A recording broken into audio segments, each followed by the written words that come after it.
বান্দাকে যখন পৃথিবীতে কেউ কাঁদায় তখন আল্লাহ ফেরেশতাকে জিজ্ঞেস করে, ফেরেশতা আমার বান্দাকে কে কাঁদালো, সেইভাবে কান্না করছে কেন? তখন ফেরেশতারা বিস্তারিত বলে, আল্লাহ তার বাপ নাই তো, এতিম, মাথার উপর থেকে বাবার ছায়া যাওয়ার পরে তার বাপ চাচা যারা সবাই তাকে অত্যাচার করছে। রব বলে যে আমার বান্দার কেউ নাই সেজন্য তাকে জ্বালাচ্ছে। ফেরেশতা তোরা সাক্ষী থাকিস, আজকে থেকে এই বান্দার সাথে আমি আল্লাহ আছি, আমি আল্লাহ আছি। সেজন্য আপনারা আজীবন শুনেছেন মজলুম বলবো, আমি আল্লাহ কথা বলবো, আমি আল্লাহ কথা বলবো। এদিকে বান্দার চোখের পানি পড়ে, মজলুমের অন্তর থেকে বের হয়, সেটা আল্লাহর দরবারে পৌঁছে যায়, দোয়া কবুল হয়ে যায়। সেজন্য সৌভাগ্যবান মজলুম, কারণ জালিমের সাথে আল্লাহ বলেন না, জালিমের সাথে আল্লাহ, মজলুমের সাথে আল্লাহ।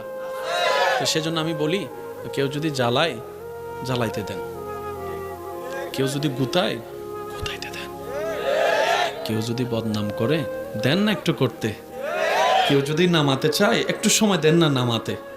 কারণ বান্দা যাকে নামায় ওই বান্দার ধৈর্য যদি আল্লাহর পছন্দ হয়, আল্লাহ তখন তাকে তোলে।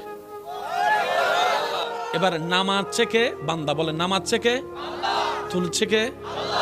এবার আপনার পক্ষে তো আল্লাহর সাপোর্ট চলে আসছে, আপনারা নামাইব কে? আওয়াজ দিয়ে বলেন।